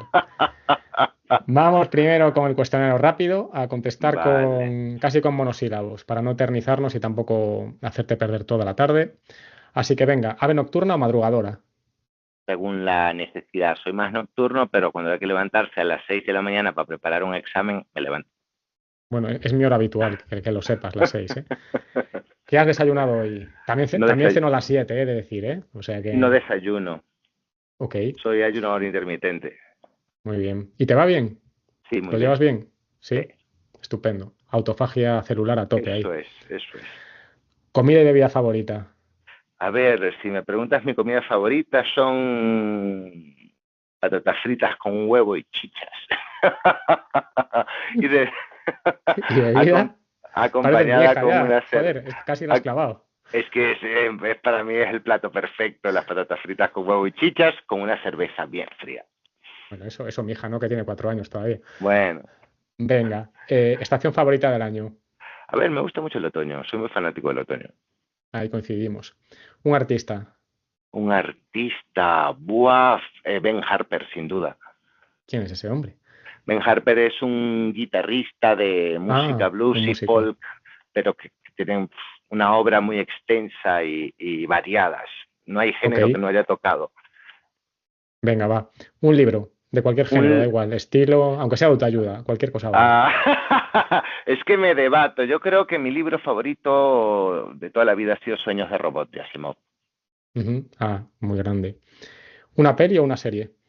De peli, buah, el Club de la Lucha, sin duda, de toda la vida. Y de serie, una más reciente de Expanse. Me flipa de Expanse, es mi serie favorita. Fíjate, esa serie me la recomendó una persona que tenemos en común, de Vodafone, y ahora se me ha ido el santo al cielo. Ah, Ricardo. Ricardo. Es mi Ricardo. serie favorita. Bueno, no recuerdo Ricardo el apellido. Hernández. Hernández, eso, me venía González a la mente, no sé por qué. Y voy por el segundo capítulo y ya me ha enganchado. Te engancha totalmente, sí. Es verdad que a mí me llevará como 10 años verla porque la veo solamente cuando hago rodillo en casa en la bici, pero Y bueno, se dice que es una de las series más científicamente correctas en el mundo de la ciencia ficción. sí. ¿Sabías que esa serie la habían descontinuado y era una de las preferidas de Jeff Bezos? Pero no lo Y él sabía. dijo, no, no, yo quiero más temporadas y hágase. Sí. Hombre, que faltarían 2 temporadas por hacer de acuerdo a los libros. No, no sabía que los tuvieran, pero yo deseo poder ver las últimas 2 temporadas que se basan en los libros, que es maravilloso. Ah, bueno, no, no estoy seguro, ¿eh? Yo tengo entendido que ya ha terminado, pero que la habían decidido descontinuar hace tiempo y al Ah, final produjeron más temporadas a petición del jefe, vamos, error del grave, Big claro, Boss. es pedazo de serie. Muy bien. Venga, deportista, un deportista favorito. Buah, tío, yo creo que últimamente Jenny Hermoso, es que no soy muy de deportes, entonces con todo esto de la polémica, toda la selección española de fútbol femenino y Jenny Hermoso por delante. Vale. ¿Un famoso? No sigo muchos famosos, tío. Todo el mundo le viene en la mente la prensa rosa por algún motivo, pero bueno, puede ser, yo qué sé, Thomas No, Edison, Fleming, mira, da es igual, que, venga. a ver, un famoso que todos tenemos muy presente ahora es Donald Trump. No tiene que ser mi Donaldo, favorito, sí. vale. Venga, una marca. Una marca.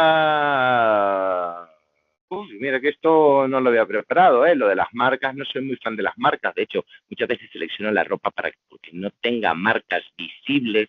No soy muy de Excepto branding, hoy, ¿no? ¿Quieres decir? pero bueno, la verdad es que sí, yo estoy muy identificado con la marca de Vodafone, ¿eh?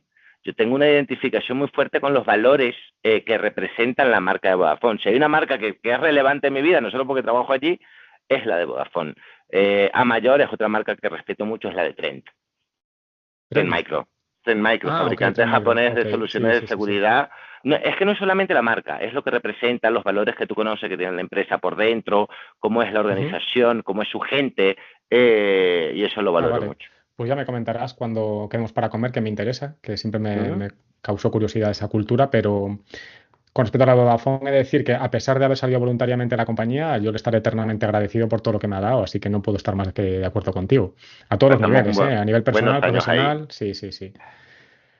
Hobbies principales. Buah, un montón. Ahora, hace un año y medio, nos compramos un telescopio inmenso en Black Friday, mi mujer y yo, lo tenemos en Anda. León y tratamos de utilizarlo y aprender lo que podamos. Entonces, la astronomía como hobby, muy amateur, pero tengo amigos de Vodafone y otros amigos que me echan una mano y pues ya han salido unas observaciones de objetos de espacio profundo Ah, sí. chulas. ¿Vas a controlar Sí. el asteroide? Bueno, tenemos tiempo, tendré tiempo, pero no creo que todavía sea visible por mi cacharro. Dicho esto, también me dedico desde hace casi 2 años a estudiar percusión latina. Hace mucho tiempo estaba con lo de la música y decidí retomarlo por un tema de la escuela de mi hijo. Siempre tengo mis bongos Ostras, aquí a mi lado. estarán contentos Siempre, sus vecinos. siempre tengo mis baquetas y un pad de práctica por ahí. Entonces, estoy todo el día haciendo rudimentos. Es como una forma de meditación. Es súper buena para la mente.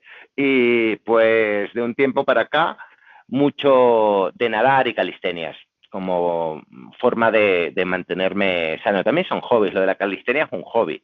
Sí, sí, te Eh, enganchas, claro que te sí. enganchas, buscas cosas, cambias cosas, estás todo el tiempo enganchado, así que sí, es un hobby también. Mejor engancharse a esas cosas que a otras, desde luego. Hombre, Y además que son unos hobbies bastante alternativos para lo que me suelen responder. mm. Y por último, un superpoder. Un superpoder, pues el de la teletransportación, ese mola mucho. Ok. ¿Y para qué lo utilizarías? Uf, para viajar, tío. Echo de Sí, menos viajar desde que soy padre, irte al otro lado del mundo, poder decir así, ¡pum! Y me voy para Bangkok, me voy para Tokio y me estoy solo, un ¿no? par de horas allá o con mi familia si quiero y vuelvo y no me paso 18, 20 horas en avión. Eso es una maravilla. Ya. Bueno, pues sí, ese está bien. Ese a veces me lo han dicho, también la omnisciencia, bueno, un poquito de todo. Volar. Volar podría Volar. ser un poco transferible también a la teletransportación. Mm. Mirando hacia el futuro, Jorge, objetivos que te marques, que te plantees a nivel personal y o profesional. A ver, yo soy un product manager, así que mi siguiente path de desarrollo, que es inminente, es terminar de certificarme como product manager con una asociación que se llama AIIPM, que es la organización que engloba el ISC o el ISACA de los product managers a nivel mundial, sacar Ujú. mi certificación oficial y luego quiero relajarme un poco y volver a las raíces técnicas. Y volver a las raíces. Quiero hacer algo técnico de nuevo. Por ejemplo, quiero retomar el track de certificación de Android for Enterprise, juguetear un rato con la seguridad móvil, que siempre fue algo que me apasionó. A lo mejor alguna por divertirme, algo del Pentest Junior que me recomendaste hace mucho tiempo. Tengo gulilla de volver a jugar con cositas. Y probablemente después de ya orientarme hacia la formación profesional como product manager, pues empiezo a buscar algo técnico. Y no descarto nada ver cómo las tecnologías de basadas en inteligencia artificial pueden tener influencia en esto. Esto está emergiendo y pueden salir cosas interesantes este año. Ujú. Bueno, ahí, con respecto a su último, te anticipo que Ricardo estuvo un tiempo ¿Me lo investigando, comentó? investigando por ahí, llegó a vía muerta. Así que no es por Pero desalentarte, lo pero sé, pero hay cambios. El problema es que ahora hablas de productos, pero yo creo que va a haber cambios en corto plazo y será muy artesanal, pero puedes jugar con cositas y ujú, hacer algo de automatización y ok, invariablemente terminarás en soluciones. Pero explorar, me apetece la vena técnica, la verdad, volver a jugar con cositas. muy bien. Y si pudieses volver al inicio de tu carrera, Jorge, ¿cambiarías algo o te darías un consejo a ti mismo en una cápsula del tiempo? Si yo me diera un consejo a mí mismo, uno, haría exactamente lo mismo porque si soy igual, la cabra tira al monte. Volvería al tema de TI. Hombre, desde luego, porque me dices que voy a cambiar de tercio, me estoy formando y voy a seguir formándome, o sea que la cara La, tira al monte, la cabra 100%. tira al monte, volvería al mundo de la tecnología, seguiría mi orientación inicial del mundo del networking, porque es un mundo que me apasiona. Quizás habría buscado una experiencia como desarrollador más amplia, porque a veces lo echo de menos. Creo que me faltó vivirlo y quizás me habría buscado una experiencia laboral en eso, sin ser el final del camino. Y el mayor consejo que yo me daría, mi experiencia acumulada en Venezuela fue muy buena, fue inmensa. Yo allí cultivé una experiencia profesional muy grande, pero los últimos 2 últimos años con la degradación del país se perdieron un poquito. Yo me diría, muévete antes, múdate antes. Apenas conocí a mi actual esposa, haberme mudado el día que la conocí, eso es algo que yo debería haber hecho y es el mejor consejo que me daría. Del resto, yo creo que habría terminado haciendo lo mismo. Bueno, entonces no hay grandes arrepentimientos. No. ¿Y hay alguien a quien te gustaría nominar para que a lo mejor participe en el podcast si se anima y aporte una visión complementaria sobre ciberseguridad o tecnología? A ver, uno de los primeros que se me ocurre ya pasó por aquí, que es el gran Aricha.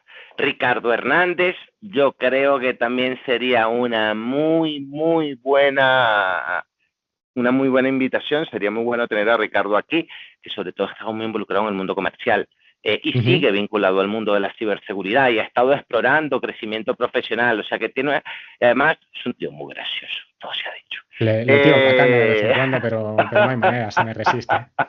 Mi ex compañero, el que vino después de ti, actual jefe de producto de ciberseguridad en Vodafone España, Eduardo Ortiz, también sería una gran opción. Y si me lo preguntas, nuestro gran amigo Marcelo podría ser un gran ejemplo, como alguien que viene de un mundo muy de sistemas, tiene que vivir con el mundo de la ciberseguridad, ponerse al día y de paso dedicarse a uno de los aspectos más olvidados y más interesantes, que es el UX, la experiencia de usuario. O sea que Marcelino también sería un muy buen invitado aquí. Venga, estupendo. Pues Marcelo es casi vecino, así que a las malas le cojo por una oreja y me lo traigo un día. Bien, ¿y dónde pueden encontrar, Jorge, los oyentes más información sobre ti? Si quisieran contactarte, no pueden. No pueden. Si quieren contactarme, sí, pueden contactarme por LinkedIn, pero es que no uso redes sociales, no tengo un blog, no tengo un canal, no genero contenido actualmente, soy muy discreto en el mundo hombre del siglo digital. XX. Eso es, yo soy un inmigrante digital, tengo muy poca huella digital. No hago ego surfing, pero tengo muy poca huella digital. Lo mejor es LinkedIn. Perfecto. ¿Y hay alguna última reflexión que quieras dejar a nuestros oyentes antes de cerrar? Pues yo le diría a tu público objetivo, que muchos son o bien estudiantes o bien profesionales que desean reinventarse, que el mundo de la ciberseguridad no solamente es un sector emergente, en alza, ya consolidado y creciendo, una buena forma de ganarse la vida, sino que es también un mundo apasionante. Es un mundo donde aprendes, es estimulante, es divertido y el resultado de tu trabajo es algo muy, muy bonito, es mantener a las organizaciones seguras. Así que si estás pensando reinventarte, no importa si tienes la vena técnica, si tienes la vena GRC, si te importan los procesos, si eres un project manager o si eres bartender. Es un mundo muy amplio con muchas posibilidades, una forma de vivir dignamente y con un resultado muy bonito de tu trabajo. Pues nada, Jorge, que ha sido un placer, ¿eh? Me ha traído muy buenos recuerdos esta conversación, súper agradable, espero que hayas estado cómodo y bueno, creo que hemos aportado bastante valor a la audiencia, así que te lo agradezco. Nos vemos gracias pronto. Gracias a ti por invitarme y lamento haberte tenido esperando un año. Nada, hombre, venga, nos vemos pronto. Un fuerte abrazo, Oscar. Y antes de cerrar, recuerda que si quieres adentrarte en el mundo de la ciberseguridad pero no sabes por dónde empezar, puedes visitar escuelatecnologicadaferra.com/masterclass. En la masterclass en ciberseguridad tendrás a tu disposición un vídeo de más de 1 hora y media, donde te contaré qué es la ciberseguridad, por qué tiene sentido formarse en esta materia, así como te hablaré sobre qué se necesita a nivel de conocimientos y habilidades, salidas profesionales, salarios, empresas donde enviar el currículum, opciones de formación y mucho más. Y como los freelance no podemos desperdiciar ninguna ocasión para vendernos, me gustaría comentarte además que si necesitas un consultor para realizar campañas de formación y concienciación en tu organización en materia de ciber, definir un programa de seguridad de la información, conducir alguna auditoría normativa o hacer desarrollo de producto o I+D, puedes contactarme en oscar.iglesias@daferrasecure.com o visitar la web con el mismo nombre de dominio. Esto ha sido todo por hoy. Te doy las gracias por escucharme. Si deseas suscribirte y valorar positivamente el programa en tu plataforma habitual, ya sea iVoox, Spotify, Apple Podcasts o YouTube, ayudarás a la difusión del podcast y a que otros como tú puedan disfrutar con estos contenidos. Pero valoro más que lo compartas con conocidos, familiares o amigos, a quienes creas que estos contenidos o recursos que ofrezco puedan aportarles. Y si puedo ayudarte en algo a nivel personal o profesional, o quieres hacer cualquier pregunta, comentario o sugerencia, sabes dónde encontrarme. Ten cuidado ahí fuera.